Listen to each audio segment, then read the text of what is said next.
오늘 하나님의 말씀은 시편 119편 113절부터 128절까지 말씀입니다. 오늘 하나님의 말씀은 시편 119편 113절부터 128절까지 말씀입니다.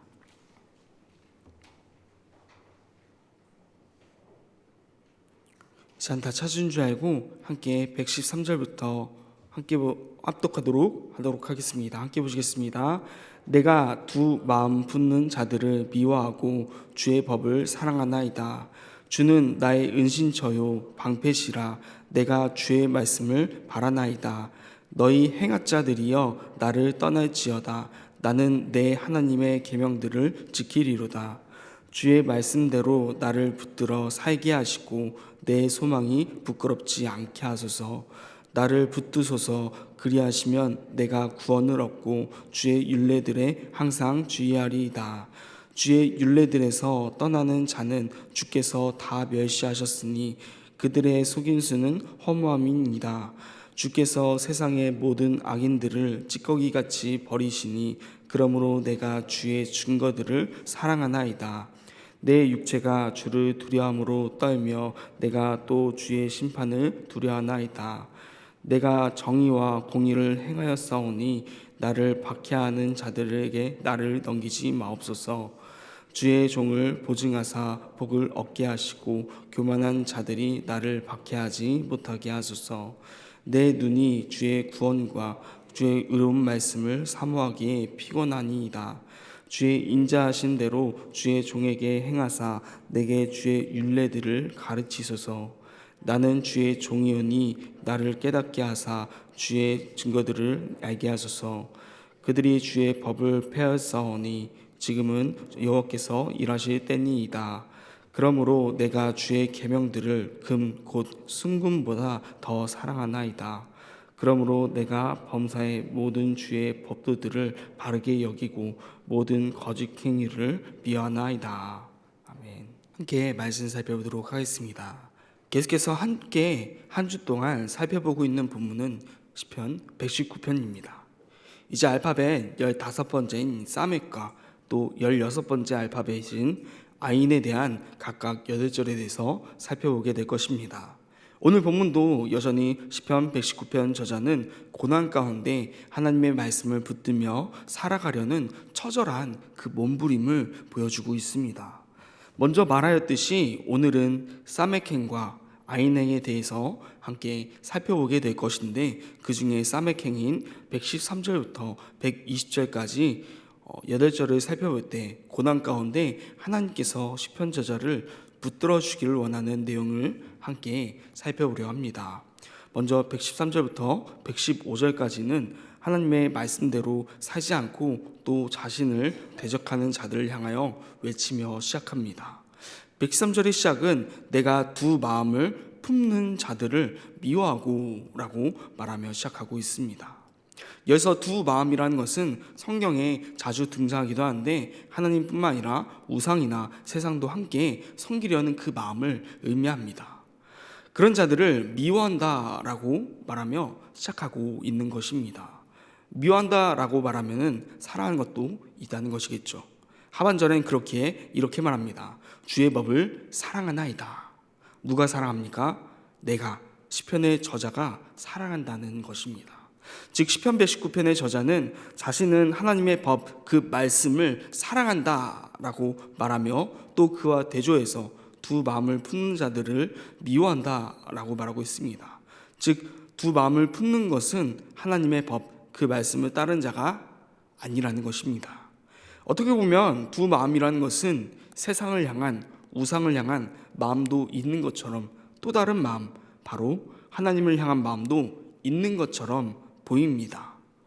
그러나 두 마음을 품었다는 것 자체가 이미 하나님을 향한 마음이 없다는 것과 같은 것입니다. 하나님은 온전한 마음을 원하시는 분이시기 때문입니다. 그런 하나님을 세상과 같이 섬긴다는 것은 불가능합니다. 그렇게 마태복음 6장 24절에서도 예수님이 사람들에게 이렇게 말하고 있지 않습니까? 한 사람이 두 주인을 섬기지 못할 것이니 혹 이를 미워하고 저를 사랑하거나 혹 이를 중히 여기고 저를 경히 여김이니라. 너희가 하나님과 재물을 겸하여 섬기지 못하느니라. 그렇습니다. 하나님은 이러한 분이시기 때문에 두 마음을 품었다는 것은 그 마음 가운데 하나님이 없다는 것과 같다는 것입니다. 그렇게 시편의 저자는 두 마음 품는 자들을 미워하고 있다고 말합니다. 114절에서는 주께서 은신처이시며 방패라 고백합니다. 그렇게 주의 말씀을 바란다라고 말합니다. 지금 시편의 저자는 고통과 고난 가운데 오직 말씀만을 붙들며 살아가려고 하고 있습니다. 이 114절의 고백은 지금까지 고난과 고통을 겪으면서 자신이 경험한 것이기도 하고 동시에 자신의 소망이기도 합니다. 은신처와 방패 되셔서 이 고난을 이겨나갈 수 있도록 그러기 위해서 주의 말씀을 바라고 있다고 말하는 것입니다. 이어서 115절에서는 너희 행악자들이여 나를 떠날지어다 라고 말하고 있습니다. 여기서 행악자는 두 마음을 품는 자들과 같을 것입니다. 그런 자들에게 나에게서 떠나라고 고백합니다. 그 이유는 그들이 나를 괴롭게 하며 말씀 안에 거하지 못하도록 고난과 고통을 주기 때문일 것입니다. 그렇게 이어서 고백하기를 나는 내 하나님의 계명들을 지키리로다 라고 고백합니다. 즉 행악자들에게 떠나라고 한 이유는 지금 시편의 저자가 하나님의 계명들을 지키는데 그 행악자들이 방해되기 때문에 그렇게 하지 못하기 때문에 떠나라고 선포하고 있는 것입니다. 이렇듯 사맥행에서는 시편의 저자의 고난과 고통이 암시적으로 부분적으로 드러나고 있습니다. 그러나 다음 아인행에 가서는 더욱더 구체화될 것입니다. 이렇게 113절부터 115절까지 두 마음을 품는 자와 행악자로 인해 하나님의 말씀을 온전히 따르는데 방해받고 그렇지 못한 시편의 저자는 116절과 117절에서 이렇게 고백합니다. 주의 말씀대로 나를 붙들어 살게 하시고 내 소망이 부끄럽지 않게 하소서. 나를 붙드소서. 그리하시면 내가 구원을 얻고 주의 율례들에 항상 주의하리이다. 반복되는 단어가 있는데 무엇인지 아십니까? 바로 붙들다라는 단어입니다. 하지만 히브리어 원어적으로 보면은 116절에 붙들다는 사마크라는 단어이고 117절에 붙들다라는 단어는 사아드라는 단어입니다. 두다 붙들다라는 의미를 가진 단어입니다. 그런데 왜 다른 단어로 표현되고 있을까요? 월요일에 함께 살펴보았던 테트행처럼 토브라는 하나의 단어로 강조했더라면 좀 더 명확해 보일 텐데 왜 다른 단어를 같은 의미로 연달아 사용하고 있을까요? 가장 큰 이유는 간절함입니다. 지금 시편의 저자는 119편 전체에서 고난에 빠져 있으며 또 그럼에도 하나님 말씀대로 살기려고 노력하고 있지만 그 노력이 무섭게 방해를 받고 있는 상황입니다. 그렇게 간절하게 하나님께 말씀 안에 살아갈 수 있도록 붙들어 달라고 흔들리지 않게 해달라고 간절하게 외치고 있는 것입니다. 그 간절함을 표현하는 것입니다. 사람이 위급하면 그 위급한 상황에 처하게 되면은 살려주세요, 도와주세요 라고 외치는 것과 같은 맥락이지만 함께 외치는 것처럼 동일하게 시편의 저자도 하나님께 말씀 안에 살아갈 수 있도록 붙들어 달라고 간절하게 같은 맥락의 말이지만 외치고 있는 것입니다. 하지만 그 의미는 살려주세요, 도와주세요처럼 조금 다릅니다. 116절에 붙들다는 사마크는 의지하는 의미가 좀 더 강합니다. 즉 내가 하나님 말씀대로 살아갈 수 있도록 노력하는 중이니 붙들어 달라고 하나님께 기대어 의지하는 것을 의미하는 것입니다. 그렇지만 117절에 붙들다 사하드는 한 걸음 더 나아간 의미입니다. 116절의 사마드가 내가 할 수 있게 붙어달라는 의지하는 의미가 강했다면 117절의 사하드는 이제 하나님께 모든 것을 맡긴 것과 같습니다. 그 주제가 내가 아닌 것입니다. 마치 구조대가 아무것도 할 수 없는 나를 구해주듯이 하나님께 모든 것을 전적으로 맡긴 상황과 같습니다. 그런 의미로 본다면 조금 더 시편의 저자의 말씀 안에 저자가 말씀 안에 살아갈 수 있도록 붙들어 달라는 그 간절함이 와닿지 않을까 생각해 봅니다. 다시 118절과 119절은 하나님의 말씀대로 살지 않는 자, 즉 자신이 말씀대로 살려 노력하는 것을 방해한 자들이 등장합니다. 그런데 살펴봤던 113절에서 115절과는 다른 것은 113절부터 115절은 그렇게 말씀 안에 살려고 노력하지만 그들의 방해로 인해 힘든 상태임을 볼 수 있었다면, 붙드심을 간구하였던 116절과 117절이 지난 118절과 119절에서는 하나님께서 그들을 심판하실 것을 확신하며 고백하고 있습니다. 118절을 보면은 주의 율례들에서 떠나는 자는 주께서 다 멸시하셨으니 라고 말하고 있습니다. 여기서 멸시하다라는 표현은 거부하다라는 표현에서 한층 더 나아가 훨씬 더 부정적인 감정을 담음을 표현하고 있습니다. 하나님은 그 말씀에서 떠난 자들, 즉 죄 가운데 있는 자들을 거부하실 뿐만 아니라 멸시하심을 기억해야 합니다. 죄를 짓는 것은 그만큼 심각한 일이라는 것입니다. 그렇게 하반절에서 이어서 이렇게 고백하고 있습니다. 그들의 속인수는 허무함이니이다. 즉 그들이 아무리 거짓과 그릇된 일을 꾸밀지라도 하나님께서 멸시하시기 때문에 결국 그 모든 것들이 의미가 없어질 것이라는 겁니다. 119절에서는 이어서 주께서 모든 악인들을 찌꺼기처럼 버리실 것을 말씀하십니다. 그렇게 그들의 속인수는 허무함이 될 수밖에 없는 것입니다. 그리고 하반절에서 시편 저자는 이렇게 고백합니다. 그러므로 내가 주의 증거들을 사랑하나이다. 여기서 그러므로는 단순히 악인들을 심판하시기 때문에 공의와 정의로 악인들을 심판하시고 의인은 하나님 안에서 살아가기 때문에 사랑함이 아닙니다. 118절에서 주의 율례들에서 떠난 자와 대조하는 것입니다. 그렇기에 그들은 하나님 말씀을 싫어해서 떠나지만 시편의 저자는 하나님의 법도를 알기에 그 주의 증거들을, 그 말씀을 사랑한다라고 대조하기 위해서 고백하고 있는 것입니다. 그리고 120절에 가서 사맥행의 결론은 이렇게 등장합니다. 내 육체가 주를 두려움으로 떨며 내가 또 주의 심판을 두려워하나이다. 여기서 시편의 저자가 두려워한다라는 것은 하나님의 심판과 그 능력 때문이 아닙니다. 지금 시편의 저자가 120절에 와서 사맥행의 마지막에 와서 두려움을 나타내는 이유는 사맥행의 시작인 113절에서 살펴봐야 됩니다. 시편의 저자는 계속해서 악인들을 등장시키며 그들이 나에게 고난을 베풀고 또 내가 하나님 말씀대로 살아감을 방해하지만 그럼에도 나는 주의 말씀을 따른다고 반복해서 계속해서 고백하고 있는 것을 살펴볼 수가 있습니다. 그렇다는 것은 시편의 저자는 지금 고난으로 인해 하나님의 말씀대로 살아가기 힘들기에 계속해서 악인들의 방해 가운데 그럼에도 하나님의 말씀 안에 살아가기를 소망한다고 스스로 다짐하며 계속해서 그렇게 살아갈 수 있도록 되뇌이고 있는 것입니다. 지금 시편의 저자가 두려워하는 것은 단순히 하나님의 심판과 그 능력 때문이 아니라 자신이 지금 아직 해결되지 않은 고난 가운데서 거하며 악인들로 인해 하나님의 말씀대로 살아가는데 방해받고 있는 지금 본인 스스로 계속해서 다잡으며 다짐하고 있지만 그럼에도 하나님 말씀대로 살아오자 하는 마음이 흔들리기에 시편 저자는 두려움으로 떨며 주의 심판을 두려워한다라고 말하고 있는 것입니다. 만일 시편의 저자가 하나님 말씀대로 잘 살고 있다면, 흔들림이 없다면 결코 심판을 두려워할 필요가 없을 것입니다.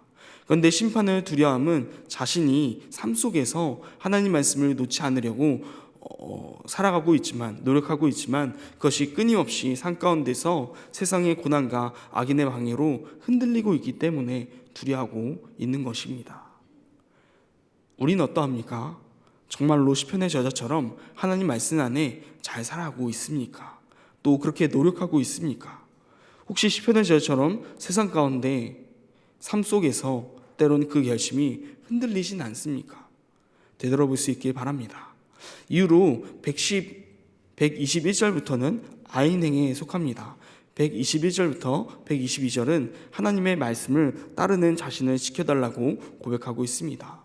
그런데 새벽마다 시편 119편을 함께 계속해서 묵상하던 우리들은 의문을 품을 수 있습니다.